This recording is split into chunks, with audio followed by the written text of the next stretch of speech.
لكل فيلم حكاية ولكل حكاية ملخص، ولكن قبل ما نبدأ ما تنساش تعمل لايك وتشترك في القناة وتفعل زر الجرس عشان يوصلك كل الفيديوهات الجديدة. يلا بينا. بتبدأ الحكاية مع لولا، بنت زي القمر كانت رايحة رحلة سرية ومختلفة مع حبيبها داني، وبنكتشف ان داني ده راجل تقيل جدا ومعاه فلوس زي الرز وعنده شركات ضخمة في البلد، وخد لولا معاه عشان يقضوا اجازتهم في بيته الخاص اللي على جزيرة منعزلة وملهاش اي علاقة بالدوشة بتاعة المدينة. لولا بدأت تجهز الأكل بنفسها وكانت فرحانة بيه ومبسوطة بالجو الهادي، ولكن تاني يوم الصبح لولا صحيت من النوم على حاجة غريبة، وده لأنها لقيت ابن داني الكبير موجود في البيت وبيكون اسمه ديفيد، واتفاجئت لولا بصدمة كبيرة واتوترت جامد من وجوده المفاجئ، وكانت خايفة جدا ان ديفيد ده يكشف العلاقة السرية اللي بينها وبين ابوه عشان محدش خالص يعرف عنهم حاجة، فنزلت بسرعة عشان تقابله وتفهم ايه اللي جاب الواد ده هنا في التوقيت ده بالذات. ولما وصلت عندهم داني عرفها على ابنه ديفيد،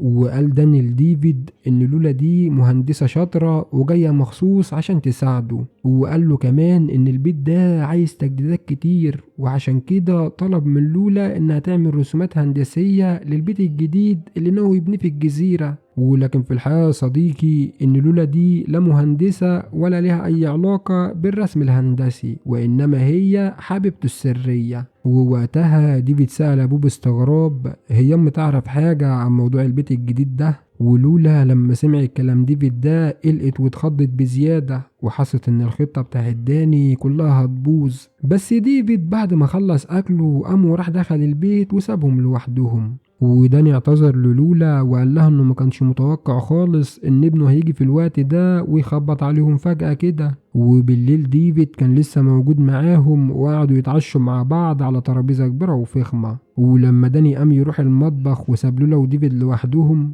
ديفيد بص لولا بابتسامة صفرة وقال لها ان ابوه وعده بعربية فخمة بس بشرط انه ما يجيبش سيرة لامه عن الرحلة دي او وجود لولا. وقتها لولا حست انها اتضايقت من كلامه جدا وبدأت تفهم انها مجرد لعبة مؤقتة لداني ومش اكتر من تجربة وهتعدي. وقتها لولا زهقت وراحت قعدت قدام البحر عشان تهرب من ديفيد وتحاول تنسى الكلام السخيف اللي قاله امبارح، لكنها لقيت ديفيد جه وقعد جنبها على الرملة الناعمة. لولا عملت نفسها مش واخدة بالها وتجاهلته تماما عشان يزهق ويمشي ويسيبهم لوحدهم، لكن ديفيد خد كراسة الرسم اللي كانت معاه وبدأ يرسم فيها بمنتهى التركيز. ووقتها لولا فضولها غلبها وطلبت منه انها تشوف الرسومات بتاعته، ولما شافتها اندهشت جدا لان الرسومات كانت تحفة فنية، فبدأت تتكلم معاه بهدوء وسألته عن السبب الحقيقي اللي خليه يجي هنا. فرد ديفيد ببرود انا متعود اجي هنا كل اجازة من زمان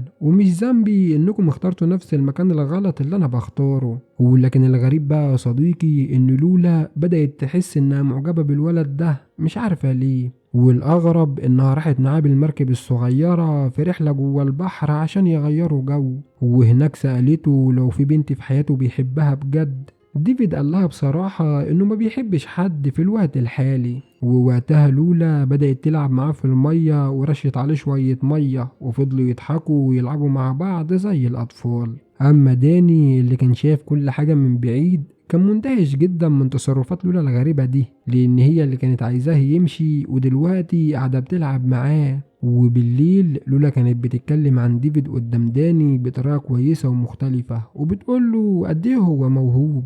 ولما داني سألها بفضول لو لسه عايزة ديفيد يمشي من هنا زي ما كنت طالبة، فردت عليه بدلع لا دلوقتي عادي مفيش مشكلة انه يفضل قاعد معنا في البيت. ووقتها حاول داني يقرب منها ولكن هي رفضت وقالت له انها تعبانة شوية، وبعدها راحت الحمام بسرعة وخدت معاها اختبار الحمل اللي كانت مخبياه واكتشفت انها حامل من داني. بس الغريب بقى ابو الاصدقاء انها اتضايقت جدا لما عرفت الخبر ده وحست انها دخلت في ورطة كبيرة. وتاني يوم الصبح ديفيد راح اوضة لولا وقعد معاها فترة طويلة بيتكلموا، ولولا اعترفت لديفيد انها حامل من ابوه، لكن ديفيد قال لها ابوي عمره ما هينفصل عن امي حتى لو كنت حامل منه. ولما لولا سألته عن السبب اللي خليه مستحيل يطلق امه ديفيد قال لها إن نص أملاك أبويا كلها متسجلة باسم أمي، ولو فكر يطلب الطلاق هتاخد كل الشركات والعمارات، وساعتها مش هيلاقي ياكل ولا هيلاقي مكان يقعد فيه. وطبعا لولا لما سمعت الكلام ده اتعصبت واتجننت وحست بتوتر لأنها كانت عايزة علاقتها مع داني تخلص بالجواز. ولكن ديفيد كمل كلامه وقال انت مش أول حبيبة سرية لأبويا، أنا شفت بنات كتير قبل كده وكلهم كانوا في السر. وقال لها كمان إنه كان بياخدهم في رحلة للبيت ده بالذات، وبياخد كل اللي عايزه منهم وبعد كده بيطردهم من حياته بكل سهولة، وهيعمل معاكي زي ما عمل مع اللي قبلك. ووقتها لولا اتجننت من كلامه اللي زي السم وطلبت منه يخرج بره أوضتها فورا.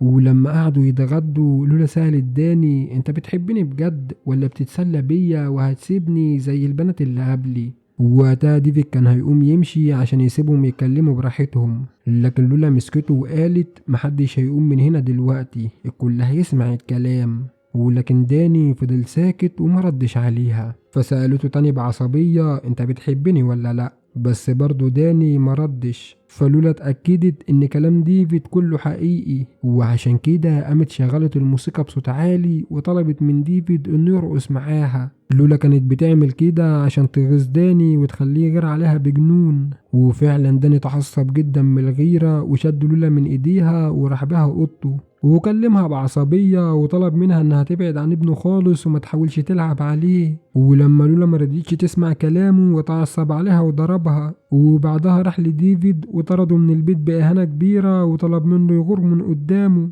وساعتها داني قال للولا انسي ديفيد وعيشي حياتك معايا في سلام. لكن لولا ما سمعتش كلامه وراحت تدور على ديفيد لحد ما لقيته قاعد لوحده على البحر وباين عليه الحزن والوحدة. ديفيد قال لها انه مستحيل يرجع البيت ده تاني بعد الاهانة اللي شافها. فلولا قالت له انا كمان مش عايز ارجع البيت ده تاني خلاص، وخدته معاها وراحوا فندق تاني وحجزوا اوضة واحدة يقعدوا فيها. وفي الوقت ده داني اتصل بيها وطلب منها ترجع البيت وتسامحه. اما ديفيد فدخل الحمام ولولا استنته بالساعات، فقلقت عليه وراحت تطمن وخبطت على الباب وسألته انت كويس ولا فيك حاجة. ديفيد مردش، فدخلت عليه الحمام ولقيته قاعد في البانيو وعمال بيعيط، وقال لها بندم انا ما كنتش اقصد ابوظ علاقتك مع ابويا، انا اسف. ووقتها لولا طبطبت عليه وقالت له ولا يهمك، ما تفكرش في الموضوع ده خالص من اساسه. وبعدها نزلت لولا بسرعة واشترت له هدوم جديدة عشان يخرج معاها ويغير جو،